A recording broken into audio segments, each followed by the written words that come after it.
વલસાડ જિલ્લાના સંજાણના બંદર રોડ પર એક વૃદ્ધાના ઘરે સનસનીખેજ લૂંટની ઘટના બની, જ્યાં વહેલી સવારે ઘરમાં ઘૂસેલા લૂંટારુઓએ વૃદ્ધાને હથિયારની અણીએ બંધક બનાવી જીવથી મારી નાખવાની ધમકી આપી અને રોકડ તેમજ દાગીના લૂંટી ફરાર થઈ ગયા. બંગલા વિસ્તારમાં અન્ય ઘરોમાં પણ પ્રયત્ન નિષ્ફળ રહ્યા હોવાનું સામે આવ્યું છે. સમગ્ર ઘટના સીસીટીવીમાં કેદ થઈ છે. ફરિયાદના આધારે ઉમરગામ પોલીસે લૂંટારુઓને ઝડપી પાડવા તપાસ તેજ કરી. જવા તો આ બારી તોડીને મારા ઘરમાં ત્રણ કે ચાર ઘૂસ્યા.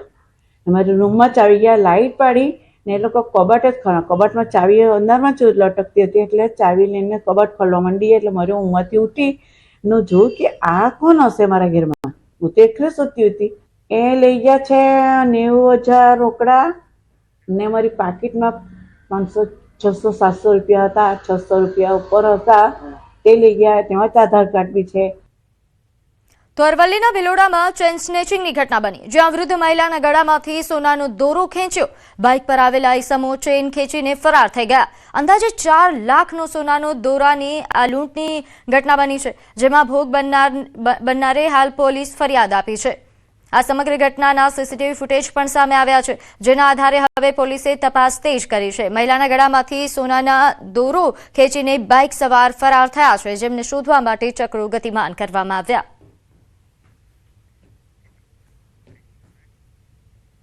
તો વાવ-થરાદના દિયોદર તાલુકાના સોનગઢ પ્રાથમિક શાળામાં ધોરણ 4ના વિદ્યાર્થી સાથે મારપીટ થવાનો ગંભીર આક્ષેપ થયો છે. માહિતી મુજબ લખવા માટે પેન્સિલ લેવા જતા શિક્ષક દ્વારા વિદ્યાર્થીને સોટી વડે માર મારવામાં આવ્યો, જેના કારણે વિદ્યાર્થીને સારવાર માટે ખસેડવાની ફરજ પડી. પરિવારજનોએ આક્ષેપ કર્યો કે વિદ્યાર્થીને માત્ર માર નથી મારવામાં આવ્યો, પરંતુ દિવસભર ભૂખ્યો પણ રાખવામાં આવ્યો. આ બનાવ બાદ પરિવારજનોએ ભારે રોષ વ્યક્ત કર્યો અને જવાબદાર શિક્ષક સામે કડક કાર્યવાહી કરવાની માંગ ઉઠાવી. પેન્સિલની જરૂર હતી એટલે મેં લીધી હતી અને પેન્સિલ શાળામાં ગયો ને સાહેબે મને માર્યો.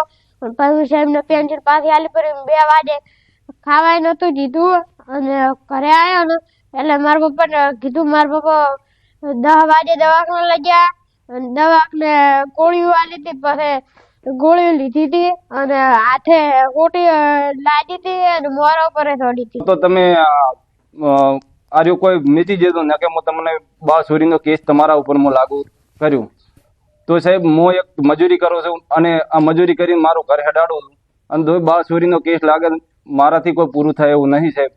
અને આ છોકરો હવે ડરી ગયો છે કે હું શાળામાં ભણવા આવ્યું નહીં. એટલે હવે હું કોઈ કાર્યવાહી કડકમાં કડક પગલાં લેવરાય. તો રાજકોટમાં ભૂતપૂર્વ શિક્ષિકા સાથે આચરવામાં આવેલા દુષ્કર્મનો મામલો, જેમાં ભૂતપૂર્વ વિદ્યાર્થીના પત્નીએ ગંભીર આક્ષેપ કર્યા. પતિ પર બળાત્કારની ખોટી ફરિયાદ નોંધવામાં આવ્યા હોવાનું જણાવ્યું. પતિને ફસાવ્યા હોવાના આરોપ સાથે પોલીસ કમિશનરને રજૂઆત કરી. ગુનો કોર્ટમાં સાબિત થાય તે પહેલા જ બદનામીના ડરથી પતિએ આપઘાતનો પ્રયાસ કર્યો હતો. પોલીસ કમિશનરને બધાને જ અરજી છે કે અમારી અરજી બી સાંભળો, કે અમારા જે પુરાવા છે એ મોકો આપો અમને, તમને પેશ કરવાનો, જેમાં બધા પ્રૂફ છે અમારી પાસે કે મારા ઘરવાળે કાંઈ નથી કરેલું. તો ગાંધીધામ સ્થિત ડીપીએસમાં ફી વધારા મુદ્દે વિવાદ ઉગ્ર બન્યો છે. વાલીઓ શાળામાં આવી વિરોધ કરતા જોવા મળી રહ્યા છે.